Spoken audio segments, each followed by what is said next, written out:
Are you an entrepreneur, a startup, or a growing small business? You already know that finding the right workspace shouldn't mean settling for a noisy, cookie-cutter co-working space where you're just another number. Your business deserves better. That's exactly why eSpaces is redefining co-working. They aren't just another shared desk in a chaotic room. They are your premier professional office solution. Whether you're a solo entrepreneur or a team of 20, eSpaces is dedicated to helping you find the perfect environment for your business to thrive. eSpaces is proudly locally owned and operated. When it comes to your livelihood, putting your trust in the right company matters. Choosing eSpaces is more than just securing an office. It's a genuine investment in your local community. Elevate your business today. Search eSpaces online to find your perfect fit. So when you have 2 lanes in the roundabout, when do you ever want to be on the inside lane? Because you can't get out. Ever. You can't get out of it. Such a good point. I know they're trying hard to bring other sports into the South. I get it. Not just Let's just take no, dude. Seriously, soccer in the South. Soccer in the South is never going to take over. Not like Sunday. They're trying. This is never going to work. They're trying their damnedest to bring it in and make it a thing, and it's like the majority of people in the South don't give 2 shits about soccer.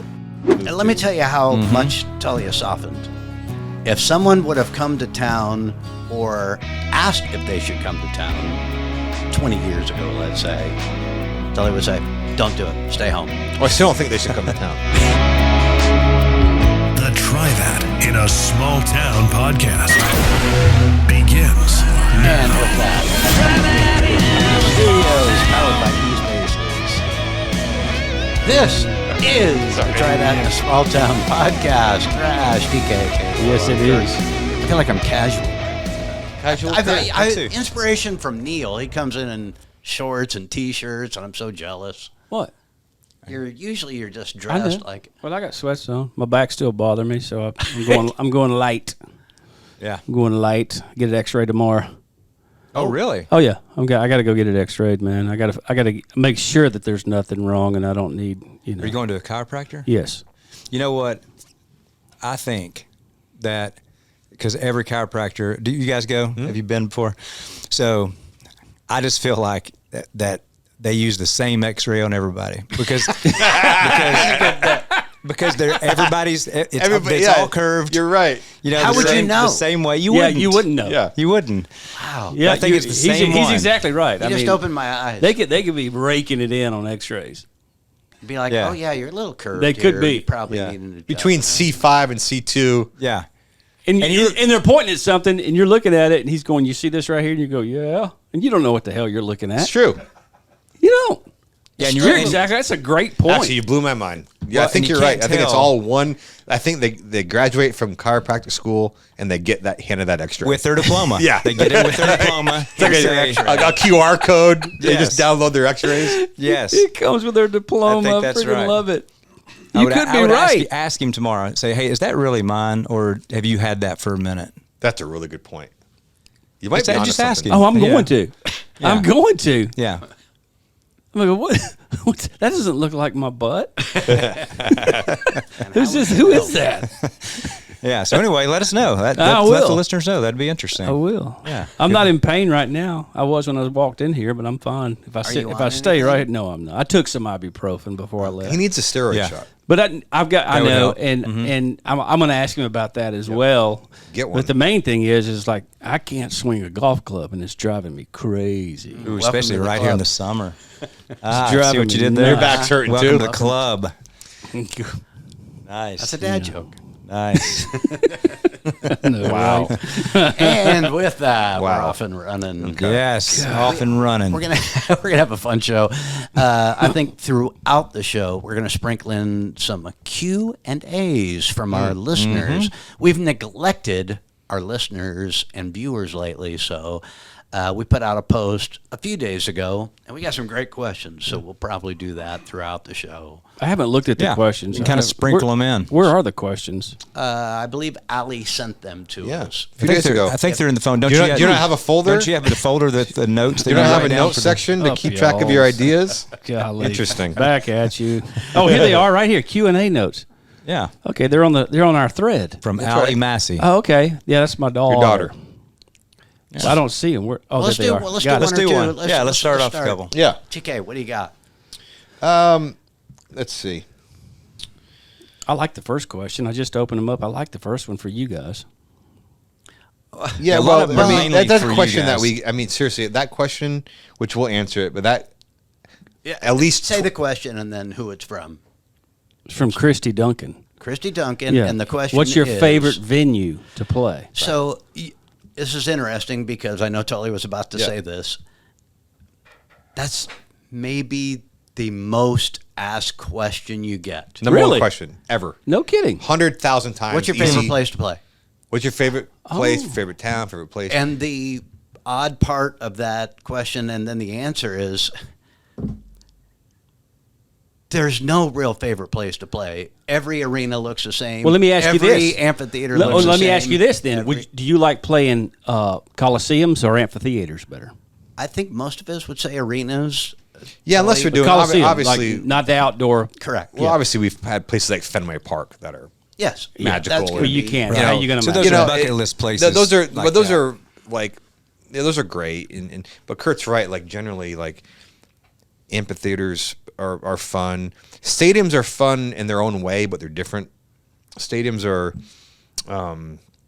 so big and it's such an event. You feel not as much connection to the crowd, but they're fun in the sense that I find in those we have really good shows in stadiums because we're generally playing with each other more. There's not as much interaction in the crowd. Arenas that's our version of a club these days. The arena, they're on top of you. It's like I know. It's and really fun. I like seeing concerts indoors as opposed to outdoors. me too. So, and so it's really fun to play arenas. It's just a good time. Usually you know? the lighting's better, the show looks better, the It sound does. is more controlled. Well, sometimes. But then people say, like same thing, what's your favorite city to be in? It's like we'd never see the city. We could be in Philadelphia Yeah. or we could be in Ames, Iowa. And it's like you don't know the difference. But if you're playing at like Madison Square Gardens or something, you're gonna think, Yes. okay, this is badass. This Yep. is cool, right? And, you have a little and bit that's of But it one cool of is those an factor. venues. That's Right. That's one of those venues that you think about it. Yeah. You know, there are very few of those at this point of our career that we look like that because a lot of the old historic theaters we don't play anymore.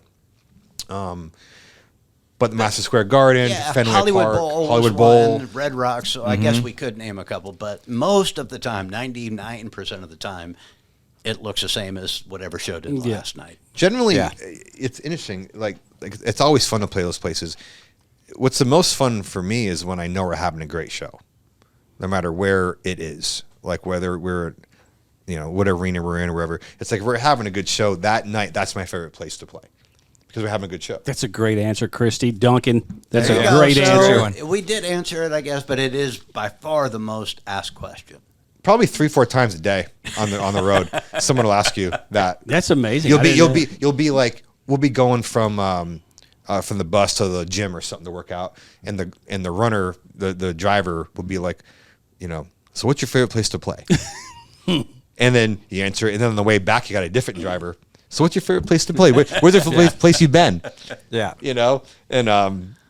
And it's really good because generally me and Rich are heading off to the gym together, and it just frustrates him, and so I'll kind of strike up the conversation just to aggravate You've him. turned into the very nice one lately. Yeah. You're very talkative. You're I like very. that.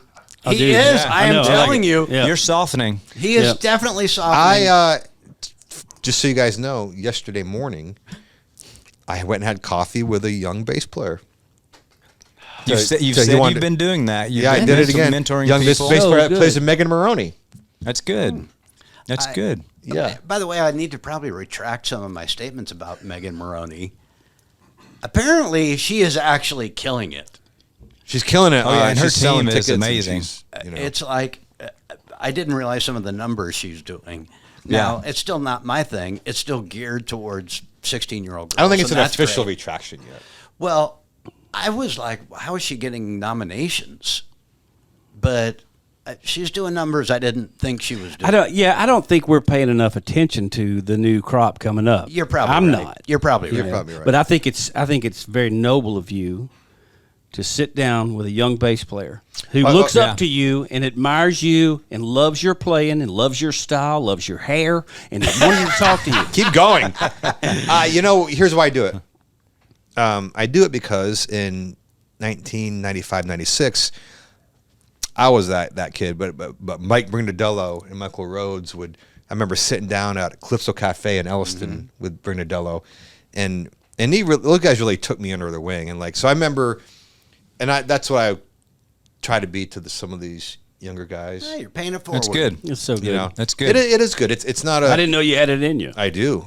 A lot of things. I don't have it in me. Yes, you do. No, I don't. Yes, you do. If it came down to it, you would. I think yes, you would. I have, as Tully has softened, I think I may have hardened. So it's going backwards. Yeah. But I do the same thing. I'll go to people are always wanting lunch and they're wanting you to listen to songs and stuff like that. Kalo's a sucker for that. Well, just because of the legalities and stuff like that, it's very very leery about listening to songs from strangers and stuff. But anyway, I have been doing like a pre-dinner dinner. Like in Cool Springs. A pre-dinner dinner. Like I say, hey, look, I can do my right, and then I can on the way home. I say, hey, I'll meet you at Jay's at 4:00. So you can do that, and I can still be home on the time I'm supposed to be home, and you can sit with them, talk with them, answer questions, all that stuff. Are you getting and you can give them appetizers? some time. Just an app. And they've got French press coffee. So that is my one rule. I do it at the Good Cup and not far from where I live.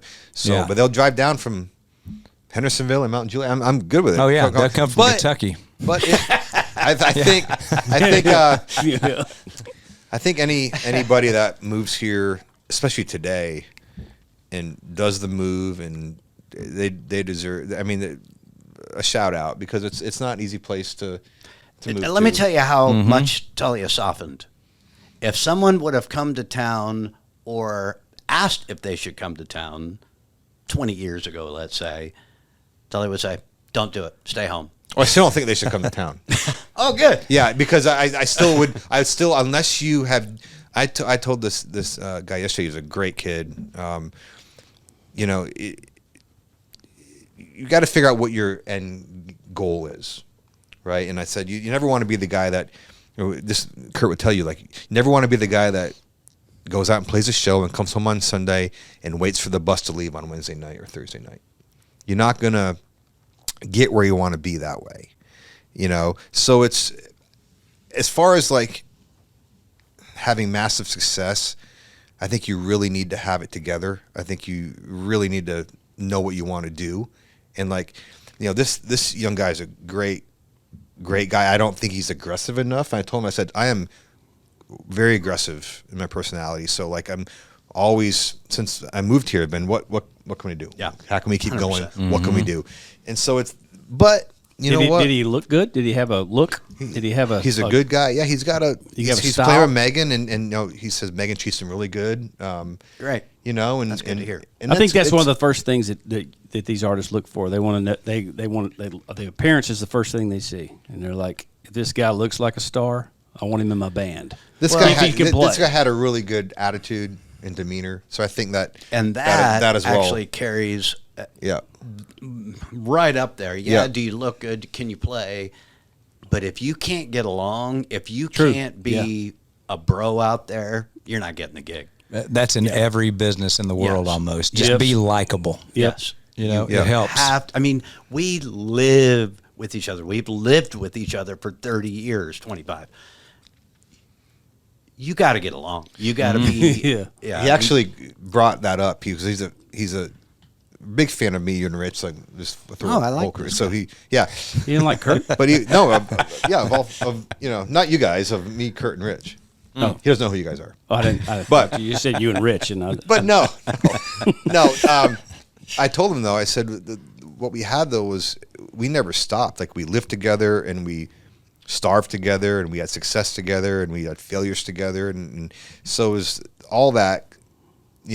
Builds into what it's like for us to travel together and make records together. So, but anybody who wants to try it, I always applaud that, doing the move. And, it's, It's not an easy thing to do. No, Yeah. it's not. You know, It's not. so That's good. Well, congrats kudos to to him. you He's a for good doing guy, that. really Yeah. good guy. I'm going to start doing it at least 3 times a week. Let's go to let's go to he's, number he's 2. gotten soft, but he's also turned into a liar. Number 2. Let's go to number 2, just because, and this actually goes against what I was saying, because it says Birdie Lane. I thought it was Birdie Jane. I think it is Birdie Jane. But anyway, it's printed Birdie Lane. But anyway, but I think it's Birdie Jane. Anyway, because this one interests me because I have a little bit of this question popped out to me too. So it says, the question is, curious why artists use session bands. Why not record with the band they perform with? Okay, so obviously let you guys take that first. And first off, not all artists do use their road band to record their records. No, most right? don't. Most don't. Yeah. Most But don't. but I think we some were the do. first So to probably so do it. her question is really what you guys already do. You know, she's saying, why don't artists record with the band that they It's tour kind of a with? nuanced answer, and there are different reasons. One, being a studio musician is different than being a live musician. If you're a live musician, usually you copy somebody else's parts that they came up with. The studio musicians come up with the parts. That's a hard gig. Mm-hmm. It's wildly a whole different set of talent. Yeah. It's like a creative. It's where I've generally draw the line in the sand on. There's so many great players, like players that can learn parts, and that's what we used to do. When I was home from age 14 to 20, that's what I did. That's how you learn. However, there's a point in your career where do you have that creative bone? Can Yeah. you create it quickly? Especially here, can you do it quickly? Oh my Yeah. gosh. Create, that's the thing. Can you Yeah. create it quickly? Yeah, that's the thing. You know, what people don't realize is when we make an album, we don't go in and rehearse for a month. You know, we walk in and we do generally 3 songs per session, which is a 3-hour block. And it's quick. Yeah. It's really quick. And so the other part of that is money. You can't just bring somebody, you can't spend months in the studio trying to Yeah, record. right. Way too expensive. But like to Tully's point, when, anybody that has an instrument, you grow up learning your favorite songs. So you have that skill where you learn somebody else's songs and their parts. That's what makes you a good live player, because you can do that. To create your own is just a whole different skill set. But we were afforded a little bit of a luxury because we could, but we really grew into that role with Jason. Yeah. Let me ask you this while we're here. Were y'all doing the records from the get-go, like Yes. the very first record? So whose call was that? Was that Jason's call? Well, or Michael Knox. Michael Knox? Yeah. It So was it's his Michael, call. but it was Okay. before the albums even. It was, Michael had a vision. We always say this. It was his vision he really wanted to do the Bon Jovi of country. That's what he wanted to do. That's what we called it back then in 1999 and 2000, right? And that was unheard of back then. Unheard of. So what yeah. we started doing was demos with Jason. We started the same studio where we make the records in today. We were doing demos. You played on some of mine. Yep. Yeah, and 100% that's did. in the early days, in the late 90s, we were playing on Jason's demos. So that grew into playing on the records and everything. But the question really is, it's no different than you see a singer you like somewhere, and the singer's covering a Brooks and Dunn song. They can sing it really well, but can they write the song? It's the same. That's a Right. great point. It's the Yeah, same. okay. It's and the the same style of singing too. It's the same thing. It's like, I generally ask when someone says that player's a great player, that's great. And I want to hear something he's played on. And that's not being condescending or weird. It's just, can he create parts? That's what really, that's what's always intrigued me. That's a really good point, especially with singers. And Neil, you can speak to this. It's like, yeah, you grew up learning your favorite singers and being able to do that, but the way you sing is truly as an artist. It's your own individual way. Like, how did that develop for you? Just through experience. Yeah. More than anything. Experience, Yeah. but I I mean- also think there's a common thread, a creative thread that people have or they don't. I think there's a talent thread that a lot of people have, but there's a creative thread that, to me, has always been the most magical, fun thing, is being around creatives. Yeah. creating music. That's what inspires me to be around like you guys, like incredible creators. I don't get the pleasure out of people who learn other people's creations. I like to learn from people who are creating. Oh, I've always been like real stingy with my melodies. I'll go through 1,000 of them before we all settle, but I'll always defer to creative minds to go, do you like that one better than this one? I don't know everything. I'll always defer to somebody else. That's another great gift. Yeah. You know, I learned that over the years too. Like, I don't know everything. Yeah, exactly. I don't. I wish most young artists would take that approach. Well, but yeah, because if you have a couple different ways you're singing something or a track that you're doing, like, hey, which feel do y'all like better? You know, even though you're more musically inclined and producing and stuff like that, hey, a guy like me, you know, can put myself, you're just a listener at that point and say, I can't tell you why, but I actually like the second one better than the first one. Well, and that's then a you great say, response. boom, Yeah. you know. Yeah, I can tell you this right now. It's like you go in the studio. I can remember back when you guys played on some of my stuff, and that was a long time ago. Yeah. Oh, this is what year was this? I don't even.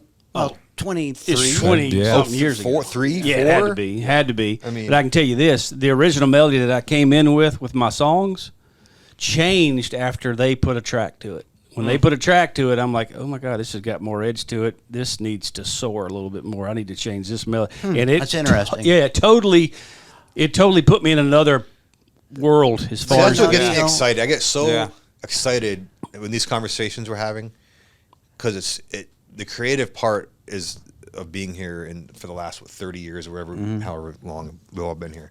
Yeah.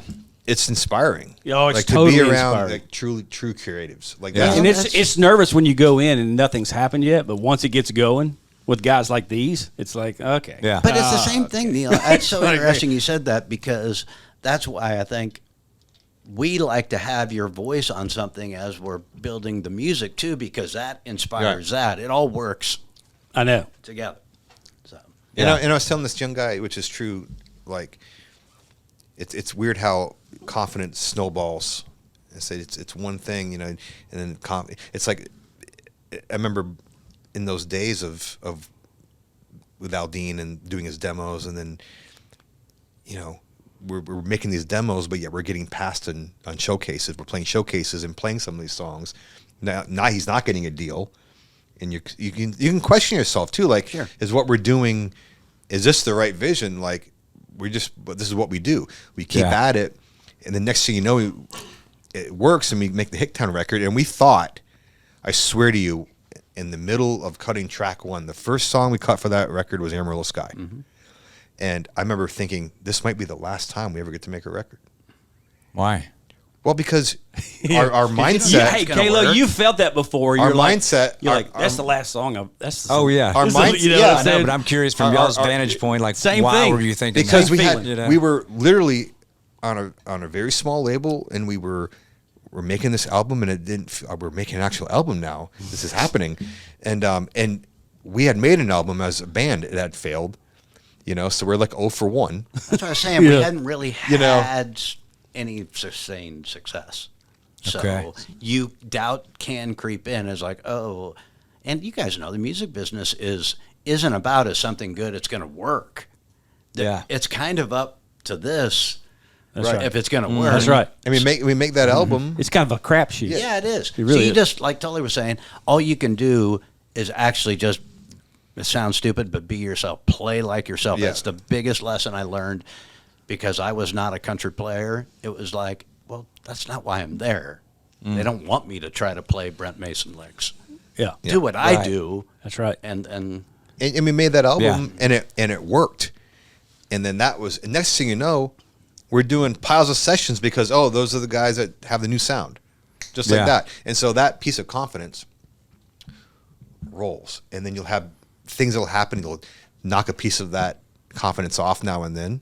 You know, but generally now you know, okay, what we do work. It can work. Yeah. Well, it was the whole reason why when I was hearing it back in the early days, what you guys did with Jason, I'm like, that's when I said I want to be a part of that. Yeah. I want some of that. Yeah, we don't talk about enough the history. No. That you know, you get so wrapped up in what's next. Yeah. But you look back on it, and it's like, crazy. Well, it became a mission too for Crazy. me as a songwriter. It did. It became a mission. Yeah.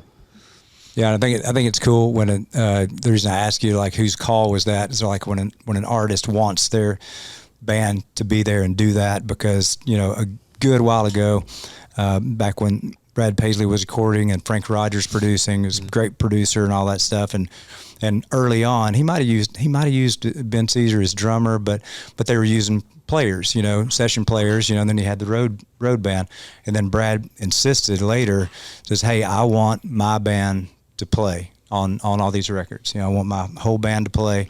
And then Frank wasn't as much for that because Brad likes to get in there, and of course once he got on the farm and had his own studio, he would spend so much time. They wouldn't record like 3 songs in 3 hours. It would be a song in a week sometimes. Yeah, that's like 70s rock and roll stuff. But like Brad loved it. The studio was his. The players were, they're there and they're just creating. So that was a whole different thing. But then Frank, as a producer who's used to, getting in there and you're with the guys that do it every day in the studio, which, like you say, it's a different game. Studio musicians to playing on the road is a different game.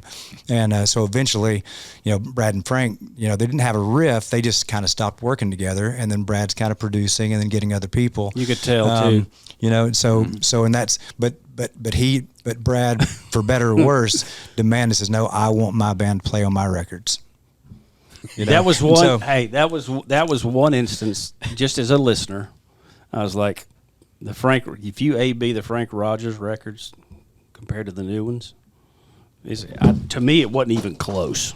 So wasn't even close. When was it? Because I'm not sure of the timeline. Give me songs. It sounded overthought when they started doing it on their own. Well, that's a thing. Actually is a thing. And got Frank out of it because Frank's records were. I thought Frank's records were they're the ones that catapulted Paisley. Well, anyway, to be fair, it's again. It's not his band ain't y'all though. It's completely different. It's a whole different. The reason that me, Kurt, and Rich really had this connection was that we're ultra creative. Rich is the most musical drummer you're ever going to hear play, and the way he plays is very musical, and we work so well is because we same mindset, the three of us. So that was a creative entity in itself. All of a sudden, because I always look at it like I told this young guy yesterday, it's like it's a fingerprint. Until you can leave your fingerprint on something, it's not going to feel real. And so that's what we were doing from the start. We were finding any way to record together and to kind of leave that sound, that mark. So it is one of the smartest things, smartest ideas that Michael Knox has ever been a part of. No, and he was a guy. And to this day, really, again, tip my hat to Knox. So it's like when he's in the studio, he knows he doesn't know everything. He's not a musician per se, a player, but he knows what feels right. But he'll let us do our thing. He'll let us be us, which is why this has worked for so long. It doesn't sound like everything else. It's very raw. It's energy in it because that's how we are. We have this sound we built together with that, and it's turned into. But he doesn't get in the way of that. He's like, hey, That's the sound of a great producer. That's great. It is. B part to that question. So if you have a session coming up, especially in the beginning, like when you guys were like, man, we're playing on this record, this is the real deal. Did you guys ever pregame before, like the night before or something, listen to those songs and start getting some ideas of licks that you might because play? I wasn't, coming into making a country record that kind of felt daunting to me, even though it was going to be a little rocked up. When you go back and listen, they're not that heavy. Yeah. They're really not. Hicktown does not sound heavy. Yeah, but you got to remember when that was. I know, but my point was I came from heavy distortion, heavy, all of that. So it was a different kind of playing. So yes, I would listen the night before and just have a couple of ideas. Hopefully, I could bring. But even then, you're still when you're in the chair and you the clock's ticking. It's like it's a different mindset. There's a little bit of pressure there too. There's a lot of pressure, and it's also the pressure that I feel is just to come up with a memorable part. Memorable. Yeah. Something that's going to be memorable. That's how I have to otherwise I really can't sleep at night. The funny thing with the guitar parts, I really can't. The funny thing with the guitar parts to me through the years, I used to really go in and try to think of something. But what I found out now is that if I don't, it comes off way better. Because then you're not, like you said, it's not too thought out. Right. And Jason's records, especially the guitars, and Adam Schoenfeld plays a lot of the guitars on this stuff too, so shout out to him. He's a badass. It's kind of, you can feel it's on the edge, and sometimes it could be considered slightly sloppy, but that's kind of part of the sound too. Yeah. It's never too thought out or perfect. It's on the edge, and that's the way I think guitars should be anyway. When they're safe, and there's no character to it. Yeah. Well, people today That's cool. are so, the listener doesn't even realize the records they hear today, not our records, not the Aldean records, but 99% of the records are absolutely like completely edited to be perfect in time, what we call on the grid. What that means is everything's manipulated to the point where everything is exact same tempo the whole song. Now, if you go back to listen to your favorite albums in the 60s, 70s, 80s, even 90s, you know, everything, God, you put on a U2 album and it's all over the place, but God, it feels good. You don't even realize it then, but now what's happened is you're listening to perfectly quantized, perfectly manipulated music. Yeah. So the choruses then never speed up. The verses don't slow down. Nothing moves. Our albums still, like, nothing's manipulated. Like, the choruses should push a little bit. They should push a little bit. That's how the energy comes. That's why it feels like a chorus. Yeah. But it's funny how the listener in our ears now too, because we're in a world of creating every day. We get caught in it too, or I personally do, where it's like it's got to be perfect. It's got to be perfect. But perfection, really, for us at this point, is just like doesn't feel good. Yeah, the strive You know? for perfection can get in the way of something that's magical. 100%. Yeah. That should go on a T-shirt. Yeah. That might go on a T-shirt. Well, and sometimes we've all had demos that we've had that the feel is just great, and then you get a cut, and even if the cut does well, when you first hear it, it's like, oh, they missed the feel. It doesn't feel exactly like the demo did. You know, now the listener won't know because they don't have anything to A/B. There doesn't seem to be any more magic. I know. You know, when they record, because everybody can move the grid. I mean, they can take a vocal and move it behind the beat a little bit, and they can slide this and slide this. And it's like, God, that in my book, that's the definition of overthinking everything.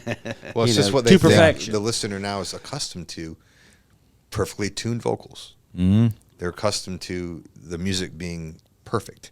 So it's tricky, but that I really do believe that's why we've been able to stay relevant and maybe exciting still, is just that it's a little on edge, you know? You know, it's I see bands have taken that, they've taken that to the stage, which has been the biggest thing for me. Watching some bands that have become huge over the last few years and past 15 years, taking that approach to the stage now, which is most of the show is not live. Most of the shows it's a pacifier for most artists. You know, pre-recorded tracks, and that's and believe me, it's I guess I know we're old, but it's amazing to see this transformation. We were up there seeing 3-piece bands. I know. You know? Yeah. You know? I think Milli Vanilli needs a second chance. You know, Right? They were ahead of their time. They were ahead of their time. That's funny. I wonder if people know Milli Vanilli. Oh, man. Oh yeah. What's the next question? So Caleb? obviously that was a great question, Birdie Jane. Because Yeah, it was. That was Rick. You want to do you do one more, two more, and then get on some other things, then have some of these for the next episode because we're recording a couple days. This is a good one though, I think. Let's see this one. What has been your favorite writing session? This is from Heidi. Is that kind of like what's your favorite venue to play? It's got to kind be. of, except like maybe it's like who your favorite time you got to write with somebody, or was it when you went in and everybody was in sync at the same time and you wrote something in 45 minutes? It could be anything like that. God, they're all so different though. I mean, they're all so different. That's actually a really, really hard question. It is a hard question. because they've all happened so different, and some have taken, 30 minutes. Some have taken, 30 days to write. And you can't. I mean, to try that in a small town story was probably one of my favorites. Yeah. The way that all transpired, I'm looking forward to going to playing golf, and then you pop a title to me, and I'm like, oh God, you shook the world, Kalo. We messed it up on one walk in your tights. Well, it's your fault. You called these guys and got them in on it. But see, what's so Sounds interesting so about good. that whole this is what I love. Hey, wait a minute before you go. Oh, yeah, go ahead. No, it also goes back to the last question. This song, it's like once all the music and everything started coming together, it changed the way I sung it. It changed the melody. It changed everything. The way these guys put everything, I'm telling you, kind of goes back to the last question. Yeah. Well, again, it's that creative process. Yeah. And that if you surround yourself with people that you love and that you feel a bond with, but you also be yourself with, it's like that's what I love about and the trust. way and trust about the way we write too. Like nothing bothers me more when we don't write with anybody like this anymore. We don't have to. But the point is, when they would come in and write and like, well, we got to be out of here by 3. Yeah. We got to have a song. Well, look, then you're probably with the wrong guys because we've had songs that have taken that we spent 2 or 3 writes on because nothing's more fulfilling than knowing that you got a great one, even if it may or may not get cut, but you feel good about it and you know it's right. Yeah. So I think if you're around people that allow you to create, really create, then I think that's where you get these great songs from. Yeah. I have actually a couple, just two of my favorites that stand out. And one was with Ashley Gorley and Carrie Underwood, and his All-American Name dropper. Well, it was which with Ashley or Carrie? Yeah, I know. That's what I mean. Either one. But we had I had the title All-American Girl, and we'd pregame the day before, and I was crazy about All-American Girl, but Ashley liked the other title we had. And so we wrote that first, and you don't know how much time you're going to have. Carrie was sick. She was coughing. She had her little dog Ace in there. It was a tiny little room, and we finished it. And I thought, well, it sounds good, And then she was the one that said, hey, well, that didn't take long. Guess we got time to do another one. I went, oh, okay, that's great. So then I threw that out, and then that was one of the quicker songs that had ever been a part of, and everybody was on at the same time, and Carrie was singing the melody line, which changed everything that Ashley was doing. But he's so good to just rolled with it, and it just all came together. We didn't change one word of that. And then the other one experience was actually with Sheryl Crow, and it was because of I've always been a huge fan of Sheryl Crow, and you got to write. We got to write with her. She loves us, and it was so cool because she's so cool, she's an icon, music, and we're over there at her place and everything. And me and Chris Dubois were riding with her, and she said, hey, we're gonna have to finish this tonight. And Chris Dubois said, well. Said why? I said, who are you writing with? I said, well, we're supposed to be writing with Paisley tonight. And she said, is Paisley recording tomorrow morning? and then he said, no. And he goes, well, you're writing with Sheryl Crow. I'm Sheryl Crow, bitch. And then she just laughed, and we said, okay, we did. But she was just really, really nice, and fun and easy to write with. And so that was another one. Those are 2 that stand out. Yeah, that was wild. When we wrote with her, and then we were doing the demo, and she was in the vocal booth. She made me come in the vocal booth and stand in there with her when she was singing to make sure she was singing everything right. You mean like for phrasing and stuff? Yeah. I made me stand in the vocal booth. I'm like, oh yeah. And to be clear, Sheryl Crow's a badass. Yeah, I know it. I'm like, why does Sheryl Crow need me to come in here and stand with her? That's really, and it also makes me think too. She actually sang what we call a work tape, is when we're playing and singing a song into a voice memo before you go in the studio for the song that me and Brad and Chris Dubois wrote. It's called Remind Me, and we didn't have it. He wanted to pitch it to Carrie Underwood as a duet. And so he's trying to think of a female singer that he could put on there. So he called Sheryl Crow. She came over to my office at my house and sat in my little circle and sang the work tape on that. And that's one of the coolest things ever. So when you're getting Sheryl Crow to sing your work tape for somebody else, because she said, okay, so I'm singing this and you're not pitching it to me. So that was another cool moment. I think a better question from one of our listeners would have been, what's your worst writing experience? That's actually a really good question. That is. Yeah. A lot more of those, Yeah. Oh, there's a lot of those. Yeah. I think. Yeah. Yeah. I'd already shared mine, but y'all can talk about what. Well, do you have already a- shared your worst. Yeah, I think so. Yeah. What was your worst? No, I've already in a few episodes ago. Remember, there's the guy that brought a salad, and he just brought a salad, nothing else, and he The guy that he fell asleep? slept. Yeah. Oh, okay, So yeah, I've I already remember told that would Yeah, be. I remember that. That'd be my worst one, When yeah. you wrote with Black Rose, dude. Oh yeah. Yeah. Rich Robinson. Yeah. What happened? He this is a long time. This is probably God, I don't know, 2010 or 11 or something, and got asked to. I think Kurt was out of town, and I got asked to write with Rich Robinson. I'm like, yeah, we'll do that. It'd be cool. So we had this old office on Music Row. I think it was above Soundstage Studios or something. Oh yeah, that's right. Anyway, so yeah, I love Black Crowes. Let's Rich Robinson, great guitar player. You know, I'll do that. You know, why not? So meet him up at the office, and he makes himself comfortable, takes his boots off, and then he kind of looks at me and he goes, "Just what you got?" So I had a couple ideas, and anyway, I hate that question. About 20 minutes tops. I'm just playing through some stuff, and he's not saying much. He falls asleep, and he slept for like 3 hours. And it's just you and him. Wow. Right? Just me and him. And the whole time he's sleeping, I'm like I'm like, well, when he wakes up, I'll have this. Right. You know what I mean? And then it's funny how if that happened to me now, I'd be like, bro, Oh, I'd be out. Yeah. what are you doing? Yeah. But it's like Yeah. at that point, I'm like, I don't need the practice. how do I? Yeah. What do I do here? But yeah, and then he just kind of woke himself up and was all disheveled and said, "How'd it go?" He asked me that. How'd it go? He asked me Well, how it was just me. How'd it go? Yeah, we're great. Anyway, it's very memorable. There's actually a few of those stories where it's like, okay, won't do that again. Yeah. Let's do this real quick. Let's take a break real quick. We're from the sponsors, and we'll be back. I hope you guys are enjoying it. It's kind of like some inside baseball loved stuff. it. It's fun. This is the Try That in a Small Town podcast.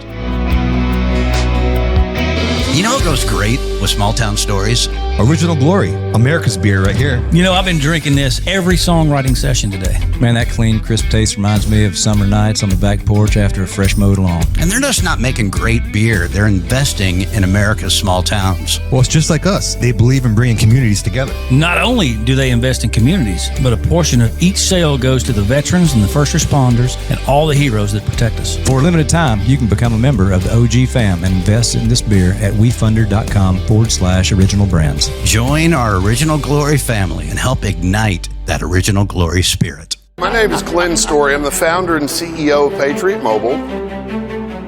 And then we have 4 principles.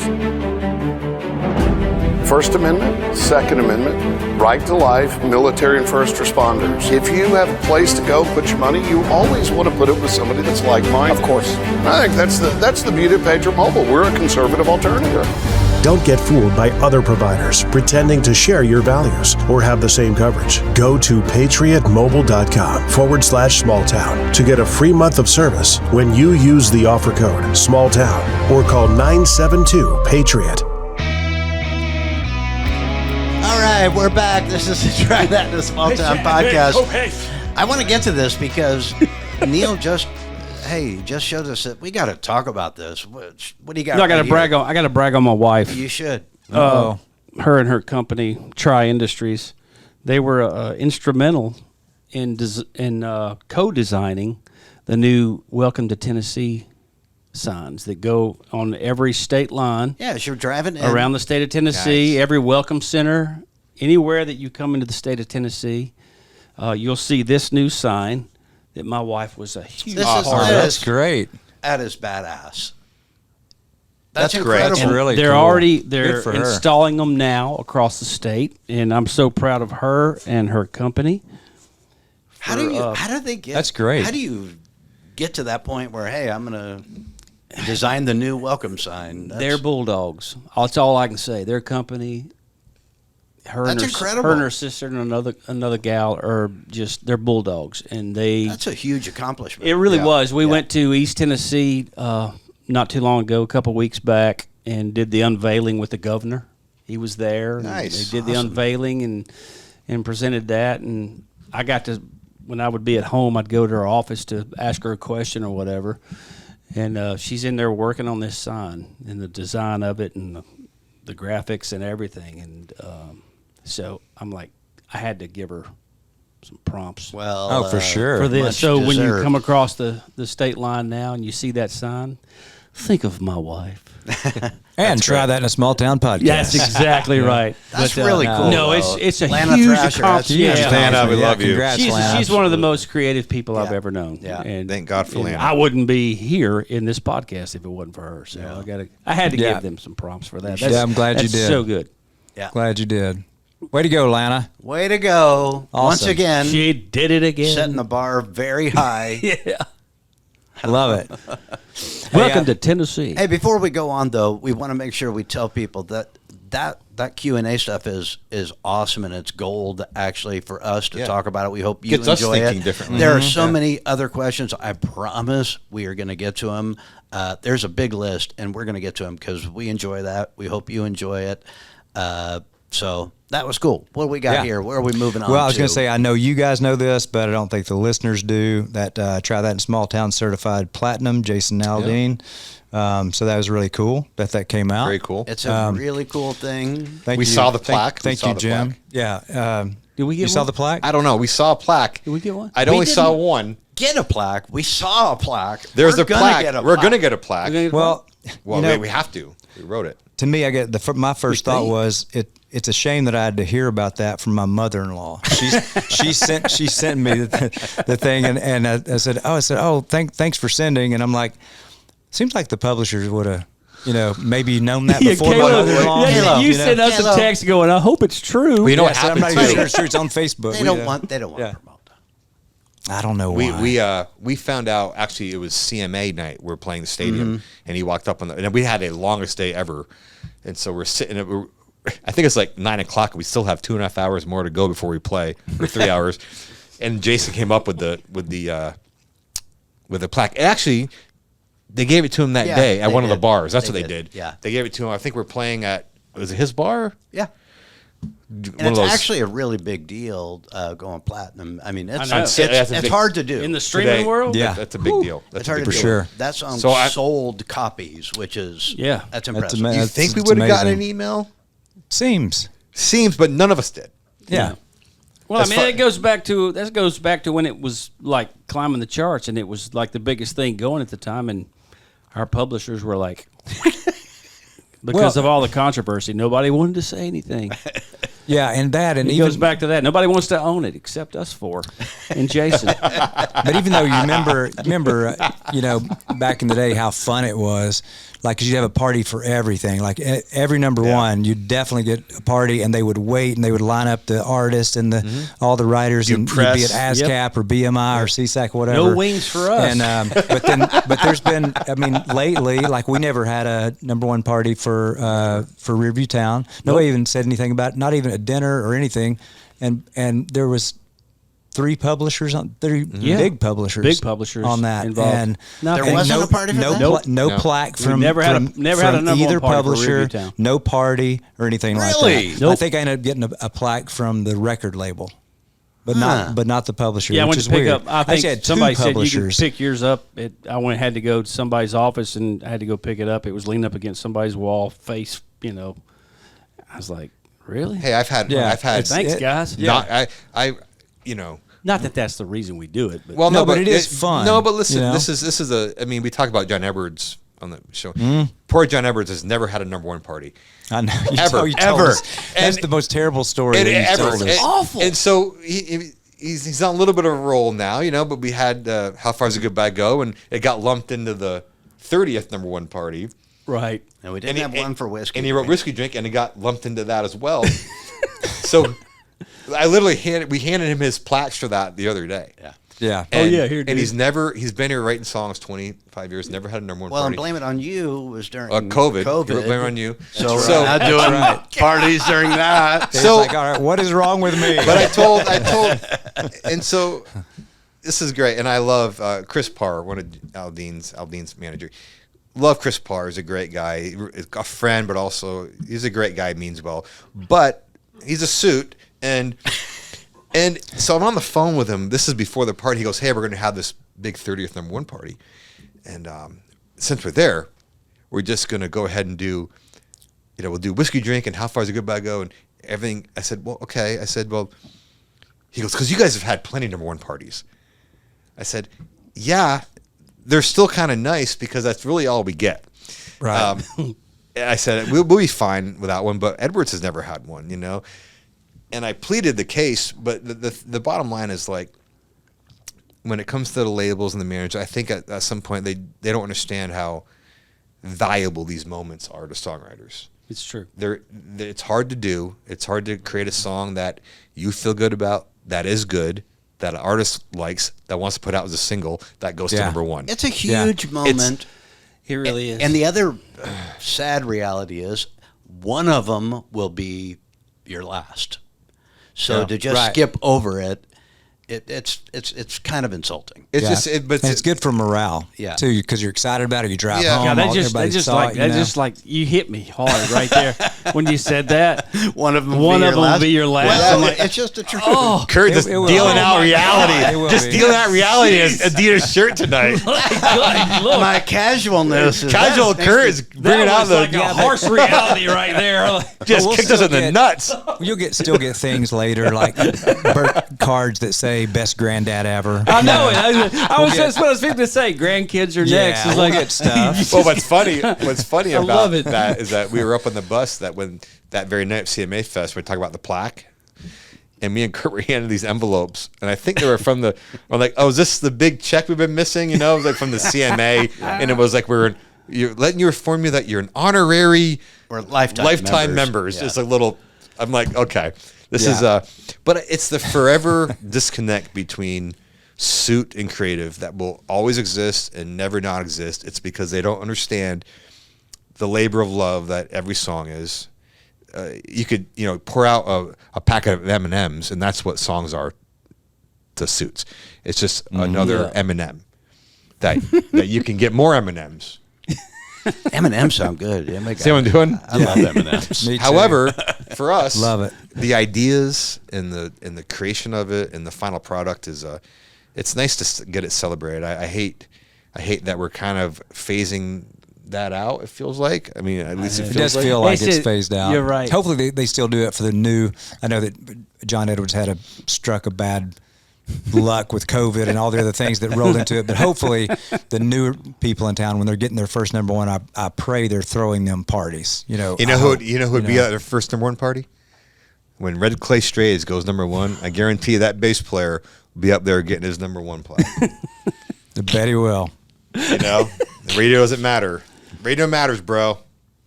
It matters. It does. It absolutely exactly right. Matters to us. I'll tell you that. It matters to a lot of people. It'll hit him when he goes to it. Matter to Faith Hill. You're the matters to me. only reason you're up here is because of radio, bro. Yeah. That's a fact. What do you want to? Do you want to shut it down, or what do you got? No. I just want, and I know this I'm having too much fun to shut it down. Well, and this, and I'm not to get, and this isn't not to get heavy, but we have to mention, even though this episode it'll be 2 weeks removed, but the fight that was at the White House, the UFC thing fight, right? Yeah. For you guys 250. I didn't get a chance to watch all of it, but I don't know if y'all even checked this out, but there was a thwarted, huge attack. What? That was supposed to happen. Did that come out today? Came out today. What? And I didn't hear and this. the FBI had been on it. I guess for a few months they had heard some chatter, and so allegedly some 26 people were involved in it, and they were going to have drones come in, and they were going to fire on buildings around, and then get the crowd to run a certain way so that snipers could pick them off. What? It was a whole orchestrated plan. Yeah.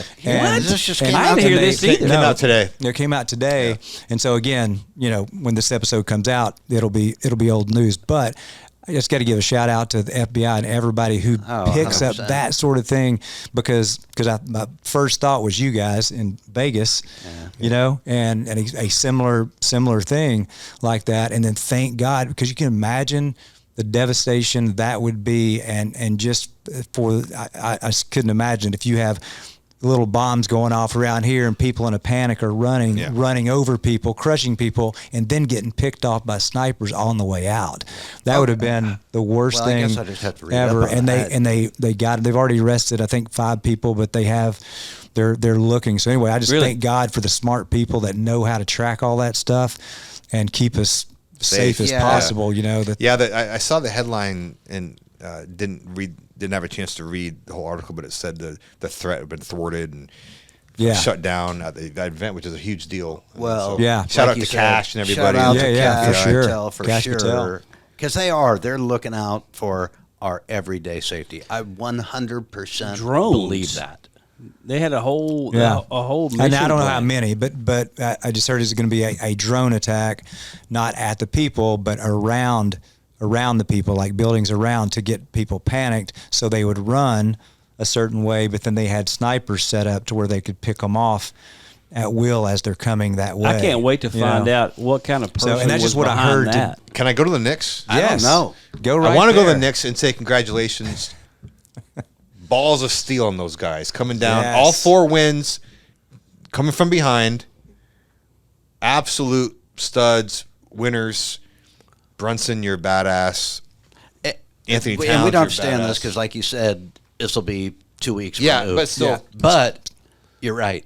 The difference was Jalen Brunson is a stud. Yep. Grown men playing against people that shut down in big moments. That's the whole series. What a fun. That's just they haven't won since '73. It's a great story. Great for sports. Great for basketball. Everybody watched it. Anyway, By the way, congratulations. It's great. You know, like we were talking before about all the celebrities being size 8. How awesome is that? You know, that's cool. You got whoever and whoever and whoever. I guess we know this, but you know, Ben Stiller was on Inside the NBA or whatever, and he's talking about, how long have you had season tickets? You know, for the Knicks, and he's like, they give me free tickets. They pay me to be here. Yeah, but still, You're like, yeah, that's how that works, isn't it? yeah, but he's a That's fan right. though. He's a fan. He's born and bred in New He York. is a fan, You know. but he didn't have season tickets. They give him tickets to go. I'm sure. Yeah, I mean, yeah. didn't- I'd want As tickets long with too. all, that's what I'm saying, but people don't get that. Even the announcers were like, "Oh my God, how long have you had season tickets?" I don't buy tickets. Well, who did anyone think that he paid for tickets? I mean, of course he didn't pay for tickets. No. No, I mean, I didn't think about it. no one in L.A. pays for tickets. I mean, you're going to the games. Like, they're going to want you courtside. It's the big moments. Like, I mean, I doubt Seinfeld. They're selling. Oh, yeah. They're selling Shit. the moment. It's fun. It's good. I like it in New York, though, because the celebs, are about 3 inches from the court. Yeah. Which is so fun. Yeah. And the games in San Antonio, obviously, because in New York, everybody's seated ahead of the scorer's table because there's no other seats. They're creating those seats. Yeah. So good time though, and hockey's done. Congratulations to Carolina. Sorry, before you go there, didn't because I don't know if it's true or not. Did Charles Barkley get in trouble for making a Sidney Sweeney comment? Did he? He didn't get in trouble. He just said. But there was some it sort of Sidney Sweeney? I blowback thought or it was something a like different that. thing he said. I think that's right. He just recognized that she was there. I think he said something like wow, so everybody's a Knicks fan now, or something like that. I guess he got some blowback, but maybe not. Maybe that wasn't true. I mean, it is what it is. It's like Yeah. Taylor Swift was at the Cleveland game with Kelsey 2 weeks before, rooting for the Cavs to beat the Knicks, and then she's in New York rooting for the Knicks. I don't know why she has to ruin every sporting event. You think she's ruining it? Yeah, I mean, she really does. It's like she's not a Knicks fan, and it's all good. But it's just I don't know. It irked. There's like, come on. Well, you know what it is? It's just the demographic of people watching sporting events. Let's just be honest, it's mostly men. Yeah. We don't want to see Taylor Swift there. Now, we might want to see Seinfeld or Ben Stiller. That's more our demographic. Yeah. We don't want to see Taylor Swift shots every... Their cameras Cutaways. are programmed Yeah. when she walks in and sits down. They're programmed to go zzz.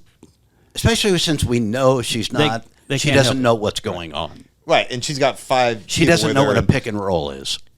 But I don't even give it a second thought. I tell you what because it's just going to happen. It doesn't matter. The greatest shot though is Larry David, and sitting right behind Larry David is John McEnroe. Yeah. Can you imagine the conversation going on? Because Larry David is like one of my favorite, absolutely favorite people. I mean, anyway, and to end, congrats to the Carolina Hurricanes. They won. Now, sadly but true, we are in the true dead zone waiting for football.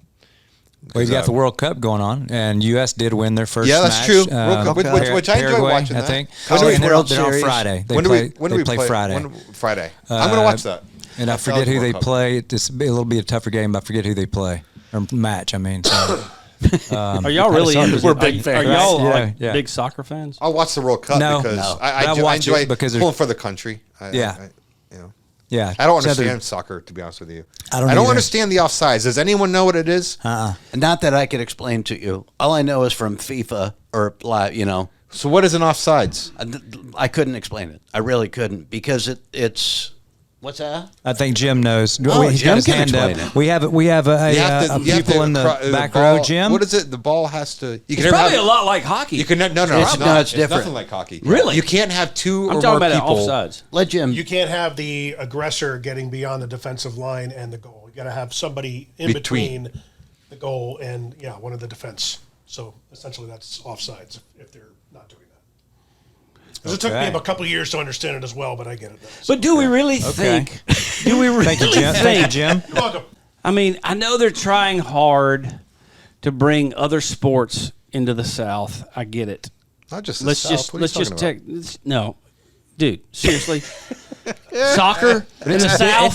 Soccer in the South is never going to take over. Not like Sunday. They're trying. This is never going to work. They're trying their damnedest to bring it in and make it a thing, and it's like the majority of people in the South don't give two shits about soccer. But they're not having it in Alabama. Yeah, they are. They're trying. Hey, the kids are playing soccer. The kids are playing soccer. The kids are playing soccer. Hey, you want to go to soccer? Hey, kids, it's time for soccer. We got to go to soccer. There's a lot of kids He's soccer. soccer. It's Soccer's like, a very. I can hear the moms now. Soccer. We got to go to soccer. Soccer. It's the most annoying sound in the South. The most annoying sound in the South. Soccer. Soccer time. I don't think they're playing Kids, the grab World your Cup in the backpacks South. and we got to go to soccer. I don't think they're playing any games in the South. They're playing. It's not going to work. I mean, probably in little leagues. You know, No, I'm talking about the World Cup. No, I don't think so. No, I think you should. No one's trying to. Soccer in general. Soccer. But soccer's. I hate that word. Pretty big. Soccer. No, and I'm so freaking ready for football season. It'll tide us over until the other football. Between this and the trans drones, we've hit a rough patch. No, it's not a rough patch. I had to let it out. All right, let's go to Dipshidiots. God, what do we have left? Yeah, we need to get rolling. Is it me today? We need to get rolling. No, went long. you're making me laugh today. I always don't know where to begin. Well, I don't want to start. Let me pick my one. I don't want to start. So while you're thinking, so dipshidiots, it's the things that annoy us or things that somebody's done. People that annoy you. Yeah, people that annoy you. We get that Wheel of Fortune thing. South Park. So, I didn't even think about that. That was ridiculous. You just have to watch that on your own. Yeah. I'm not even going to comment If you know, you know. on that. But yeah, so dipshidiots, we're going to talk about that. Or tell you, are you loaded? Are you ready? I have like so many. I like to go second or third so I can. Okay. Process which one? Yeah. Do you have one queued up? Well, or I mean, Neil, mine isn't actually. Tully and I, this is an ongoing. We've touched on this before. It's okay. It's more of a PSA. We were riding the other day, about to leave. We're going to the bathroom as we were going out. Walk into the urinals, and like, what is it? There is urine all over the floor on the urinals. Like, I don't get it. It's made to walk up to. Yeah. You pee in the urinal. I don't get it. Like, I'm trying to figure it out. It's a good design, but you can't even walk up to it because there's urine all over the floor. Well, there's probably a lot of guys that got the left hook going and they're not paying attention. They got the left hooky. That's how they were made. And maybe they've got a sling on and they can't really direct. You know how to adjust. You've adjusted. Well, I mean, True. Some guys have, I mean, There's no excuse. There's no excuse. There's no excuse. You're all over the I place. will- Then you can't even step up to it. I will give then the it's guys, though, a little bit of a thing. there is an excuse for the guys that come out and there might be a piece of lint blocking the hole. Oh my God! And they get a double spray going left and right. Oh, we know the That's old happened double before. sprayers. The old double that's barrel. happened before, and I'm a little piece of sympathetic lint. to the lint guys. So that happens. If your stream isn't strong enough to break through a piece of lint, you got. But here's the other thing. I mean, a lot of guys go in there on their phones. I mean, they have the earpiece in. They go in there not paying attention. They dribble. They're done. Their main, the main thrust went into the actual urinal. But the drippage, it's all drippage. Well, and two, the worst it is, the worst it finish. gets. Move a little closer. Finish out over the urinal. Finish out. Don't dribble on the floor. Yeah. That's what that is. I agree. Okay, but then anyway. the worse it is, the worse it gets because the further Yeah, back the next guy that's what I'm saying. stands, because you don't want to walk in that and then carry it home. I know, and be it's walking kinda through like your house. compounding Eagle. interest. Every one of you going, you're like this. Yeah, and the guy that's in the stall right there can see my foot because I'm in his stall with my left foot. Because I don't want to step in the drippage. You crossed the boundary. Yeah. Well, if there's Well, there's pee on the pee floor, I'm not everywhere. stepping. I'm not Yeah. putting my Jordans in piss. Yeah. No, Guys of course are not. disgusting. Anyway, it's just freaking stupid. Yeah, most guys Yeah, are I agree. disgusting. It's so annoying. Pay I attention. agree. And that's a Yes. nice bathroom, too. Should be a nice I know which one you're bathroom. talking about. Yeah. I've had the pleasure. Control Sorry. your unit. It isn't. Yeah. That's just an Jeez. ongoing thing. It isn't that hard. Okay. I got some. I'm going to go with crosswalks. Oh, okay. And That I'm could going to be go. fun. I'm with you on this I'm one. going to go with crosswalks in the insane amount of dipshidiots I witness. Just a heads up, everybody. Just because you're at a crossroad and traffic has to stop at a crosswalk. Right? Is this up in New York or here? No, or this everywhere? is Demonbreun. This is Okay.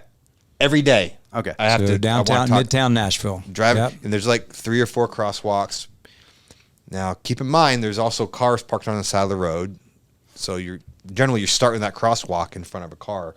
So you're driving down, and you have to stop at the crosswalks. Yes, but everybody crossing the crosswalk is all staring at their phones, taking for complete granted that everyone's going to stop. Don't at least look up and make sure the cars are stopping. Don't just cross like no one's there. This is an epidemic. It is. Because what scares me a lot is like I said, there's cars parked on the road. So if you're driving, you can't see that person. They might be hidden by that car, and they start walking, and by that point, you haven't seen them.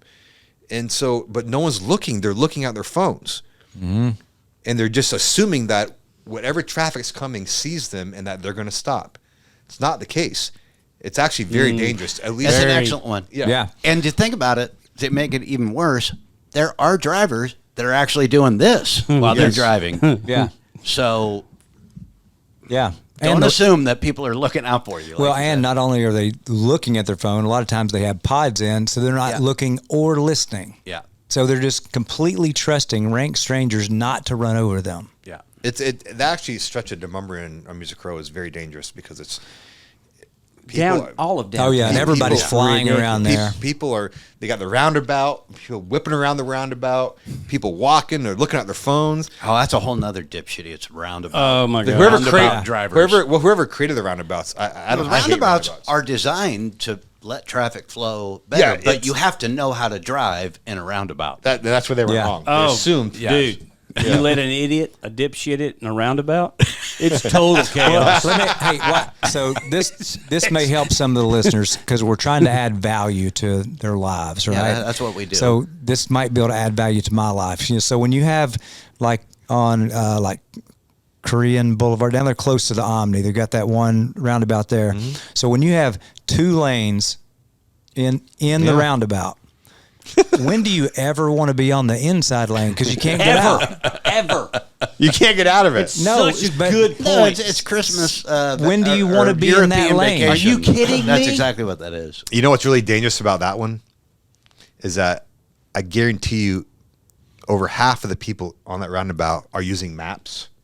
Oh yeah, You right. ever tried to look at a map with the exit to go off of? It'll say the and third- they're whipping third- around and they're getting off on the wrong ones and they're skipping. And You're it's- right, you're They're right. on their maps. You can tell, and they're just circling. That's what I want to do one day. I want to get on the inside lane and just keep going. And just watch people react. Yeah, because and there's never net- stop. Did you see the news clipping of that actually happened here during the election? There was a truck with a Trump flag that just kept going around that roundabout for like 45 minutes with good music advertising. blaring. Yeah, that's good. That's good. So there is never a good time to be on the inside lane. Is shouldn't be there. Once you get in that roundabout, You're exactly it's every right, man though. for What is himself. that for? I don't know. I always think I'm doing something wrong Jim? because I've got to be on the outside What's lane the because inside I'm lane getting off for? in the next. The roundabout is exit. it's the Wild West. Once you get in, Yeah. It is. Once you get that roundabout, Yes. you got to be aggressive. Oh, you're in the vortex. You get ready. You're licking your lips before you get to the roundabout. You're like, okay, how am I going to navigate this? Just go. Can I say one last thing about the roundabout? Please. The one in Demonbreun, nobody uses their signal lights, so you don't know when they're getting off. No. How are you supposed to know? Are you talking about the one where the naked snake people are? Yeah, Yeah. But Yeah. they keep going, and you're sitting there waiting. Like today, I was like, "Is this my chance? Is this my chance?" And they're whipping around, and then they're getting off, but they're not using their signal lights to let you know. Yeah. Yes. You're supposed to use your signal. It's a Wild West, dude. The roundabout. That one Very right there is stressful. probably the worst because you've got guys over here trying to hand out newspapers on this corner and on every single, and you're looking Oh, at you this. got a and this guy's crosswalk. at your window, and You got a you're trying yeah. to go, and he's at your window like, "Hey, donate," and you're trying to go, and you're right. It's the Wild West, dude. If you get in that roundabout, you fight your way Well, in there. and right before that roundabout, there's a crosswalk, so that That's makes what I mean. it. Yeah, that makes it double on both whammy. sides. It's It the is Wild whammy. West, dude. Yeah, yeah. And I'd love to know how many people have been hit at that roundabout right there. How many bicycles have gone down and how many people have gone over hoods? Somebody's right there. definitely been at least bumped. At least. Yeah. well, then, and If you've been hit in a roundabout, Yeah, or had call an Bart accident, Durham. Yep. At I recommend to all visitors of Nashville go to the Naked Snake People Roundabout on Demonbreun. Are they snake people? Yeah, they look like Okay. It's a they got- it's a horrible. They have scales. Yeah. of all the They're things not we're- well endowed, but they have scales. of all the Yeah. things we've torn down in Nashville, that's Yeah. going to survive. Yeah. I know, right? It's funny. I mean, Hey, seriously. when they first put that statue up, what did you guys think? I hated it. Oh, No one liked it. Everybody I couldn't hated believe it. It's embarrassing. It's still there. Still hate it. It's still there. It has nothing to do embarrassing. with Music Row. Welcome to Music City. I think What one the- of them does have a tambourine. I think. It's kind of offensive, though. Yeah. That's the introduction to Music Row. Yes, I agree. Dude, it's the worst. I hate it. Hate it. Yeah. I can't stand it. Always hated it. Yeah. All right. So Neil, do you have a? You have I've a- always wanted to go up there and put like a fake one, like a real long one, like on one of the statues. Oh, my like gosh. 3 feet long. I've always wanted to go up there and do that. Who knows? I mean, There's still there's time. still time. Oh, there's still plenty of time. All right. Who's what's your dipshidiot moment? Do you have? Well, I you want to have go back in person or- time a little bit. Okay. Oh, back in time. Yep. I was thinking about this Huey the other Lewis. day. I I was like it. thinking about this the other day, and I was thinking about Augusta. I got to play there. Ah, yes. Ah, yes, And, Augusta. me and Kayla got to go down there and play there and stay at Butler Cabin. But anyway, Smoke cigarettes we in did. there. We It's smoked fun. inside. Inside. Hung out with some Irish golf. No, they were from Scotland, I believe. Mm-hmm. Creators, golf the creators, royalty. Yeah. Yeah. So anyway,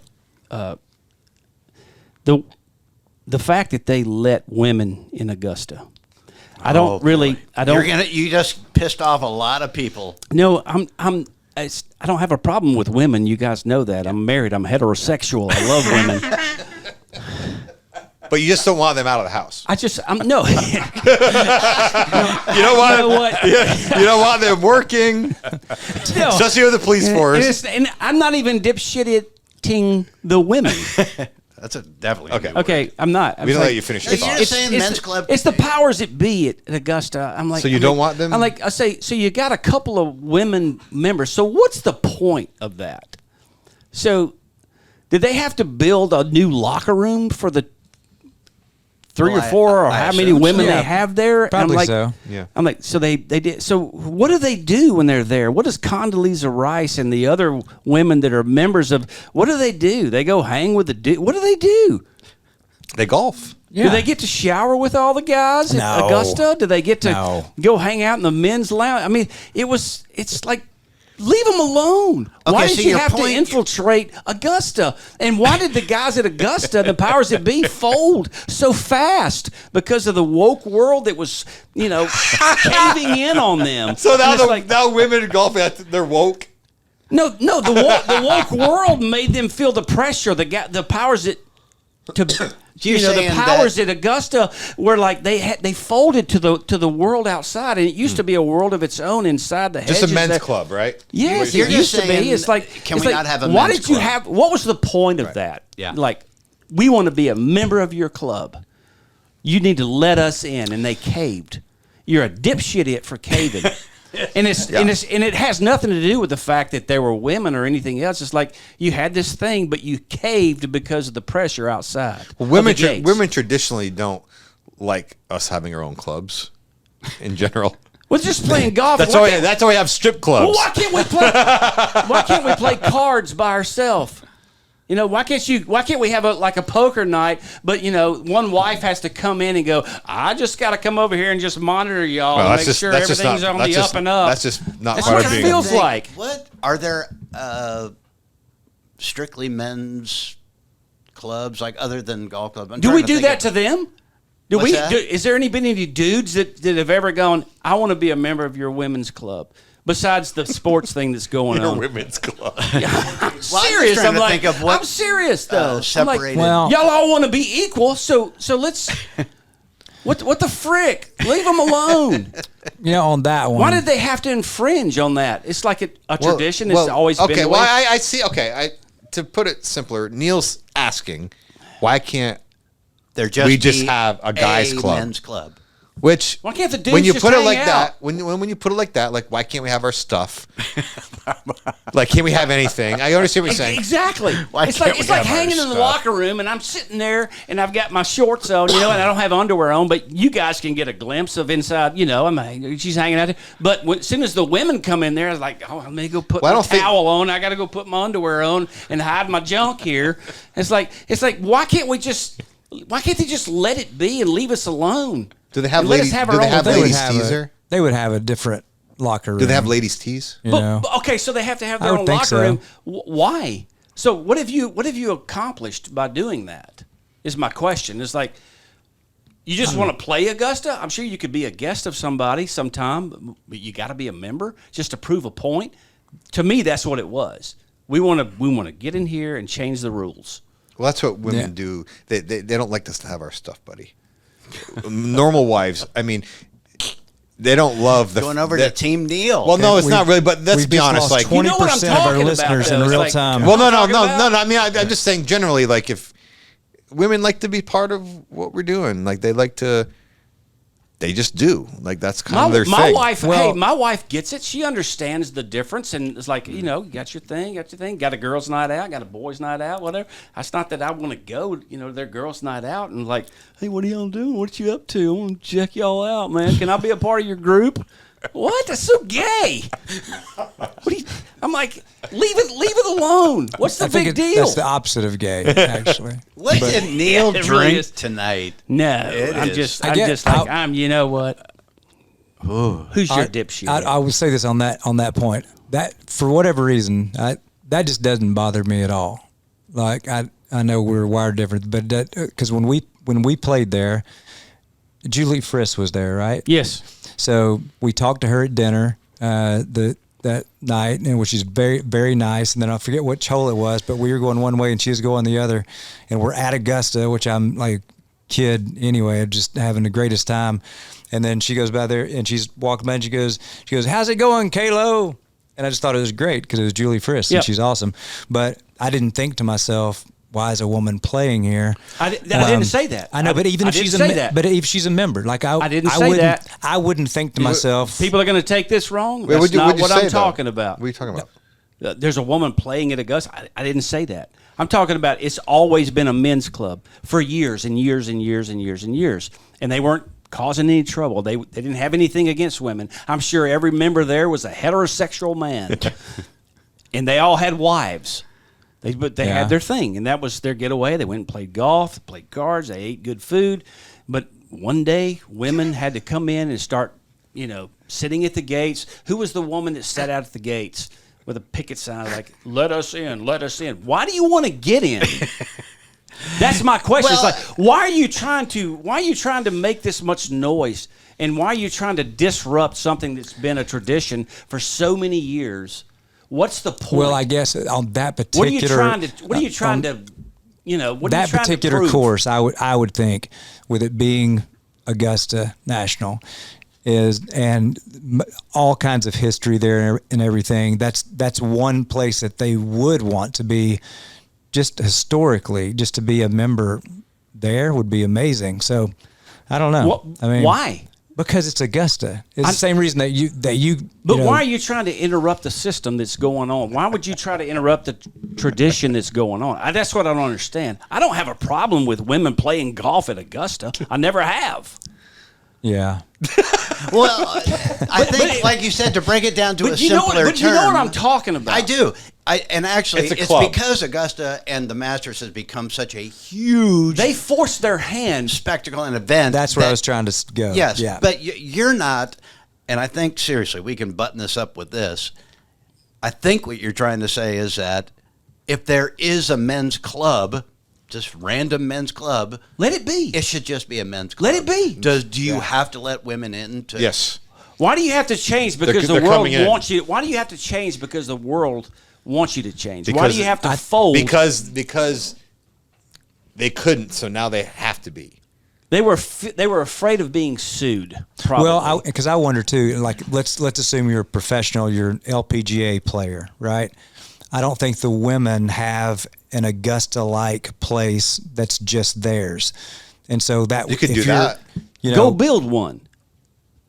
maybe it could be Augustine. Maybe. It'd be a nice little par 3 Hey, course. let's have the listeners weigh in on this. Oh, Because we man. can talk till we're blue in the face. You know about what? this. I'm gonna make. I'm gonna have a lot of haters for this because nobody Well, you knows. are, Yeah, but- but nobody. But not me, Kurt and Tully, because we are okay with it. Go look ahead. here. Look here. The way I golf, I won't be in any But club. leave us a comment because this is a good topic. I think Let us you know what know I do think. What? I do think. I know. Going back to Augusta, I think the women's amateur that they have there. Yeah. I think it's awesome. Yeah. I think it's fantastic. You just I don't want think- them to be members. I think those women should play that course. I think it's great for TV. It's great for the sport. You're just saying it's if great there's a for men's women's club, golf. why should it- It's great yeah. for women's golf. But to infiltrate that club for the tradition that it has, I think is like it's a little far. And they caved. So my dipshidiots are the caving members of the. Let us know. Leave It'd us be a like you comment. trying to join the WNBA. Exactly. That's their It's- club. It's the same. It's kind of the same thing. I've got another point on that, but that'll be for subscribers only. Oh, good. All right. So Great tease. So this one actually it happened 2 or 3 weeks ago, but it's in my hometown, and there's an A+ pharmacy in Chattanooga. I know exactly where it is, and one of the pharmacists got busted, and the investigator says what we've uncovered in this investigation is nothing short of egregious, and as some special agent says the details are disturbing, and so forth and so on. But what I'd found out from a buddy, because they never say exactly what it is.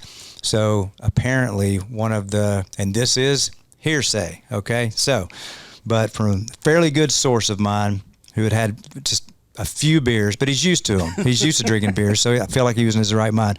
But anyway, the pharmacist was a guy who was selling medication to people for sex, and thought he was going to get away with it. And I think he'd only worked for like a couple weeks, so he got ousted like really quick. Like like if you needed whatever's hard to get, like Adderall or something, Okay. right? You only get so many.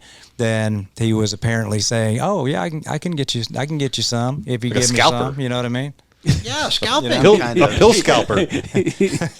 So Pill scalper. Interesting. So my dipshidiot would be that guy to think in this day and time that you would get away with that, and nobody would say anything about it. I know. I bet there right? are people getting away with it. I guess, but he didn't. Gotta be, yeah. Yeah. He didn't. He did not. No, did not. He did not. What do you think those people think though when they start into that, when they go down that road, when they start going down that road? What do you think that they go, I'm going to run this as long as I can because I know I'm going to get caught? I guess they think they'll get away. Yeah, I think. Do you think it ever crosses their minds like I'm going to do this as long as I can? Oh, I think they think, hey, I'm going to make some money at this, and not with the thought of really when. Oh, I think so. Yeah. Yeah. Some people are so arrogant / stupid that Dipshidiots. That's why that's why this exists. that's why the segment exists. Yeah. I feel a lot lighter right now. You should. I feel a lot heavier. You really got a lot. I got a lot off my chest tonight. You did. I do feel lighter. The things you have on your chest are not the things that a lot of people have on their chest, but I'm glad you got it off there. I did. I got it off, and I promise you, there is a buttload of people that agree with me, but they won't admit it. No, I'm not going to argue with you. I do think you've got a lot of people that agree with you. Oh yeah. But they won't admit Just it. a guys They might. club. Just a guys They club. might. It's what you want. It's okay. They might. We have different voices here. Why don't we have a It's girl all on our right. podcast, Kalo? We have girl guests all the time. Why aren't they on here though? We have an employee. They can that's- come on we as have an guests, but employee they that's a can't be girl. a part of our team. We only have 2 employees, and one of them's a they girl. We have cannot be a part of our 50% of team. our staff is female. That's not enough. Yeah, but they're not on camera. Never. Well, she can be. Says who? Well, you're her dad, Nope, so you nope. could bring her on. Nope. How come you don't write with more women? I write with a lot of women. That's a I actually conversation. do. I actually do. I've had, I don't know, 20% of my success with women artists, actually. Touche. Tucci. Indeed. Yeah. Touche. Tucci. Okay. Yeah, let's go ahead and wrap I'll this do on it. Hey, get you. I feel like Neil was on some of that Peacemaker coffee, the sucker punch. I think you were fired up. Go to peacemaker.com. Hey, there's some new stuff coming. You're going to see it soon, and you're going to get it soon. It is awesome. Yeah, and when you're at Peacemaker, go to the Try That in a Small Town tab. There you and go. That's where We got that's some where you new find. bags That's coming where you out. find. That's what I'm those. saying, dude. It is good. So do that. Download, subscribe. By the way, this is going to be a thing too. Submit your small town stories. You're going to get one of those if we do it on air. I want to give these away. More questions, That's too. what More we're gonna do. questions. More The questions are more awesome. small Thank you for the town questions. stories. Leave a Dipshidiot. We'll do yours. Seriously, do I'm that. going to be the dipshidiot. No. No. We're about to talk a little overtime and go into our subscriber-only content. So if you want to do that and see what you think this is. Spirit gold. You think this is hot. Wait till Shirts off, everybody. Not everybody can handle it. You can't handle the truth. Anyway, for Thrash, TK, Kalo, I'm Kurt. This has been the Try That in a Small Town podcast. Make sure to follow along, subscribe, share, rate the show, and check out our merch at trythatinasmalltown.com.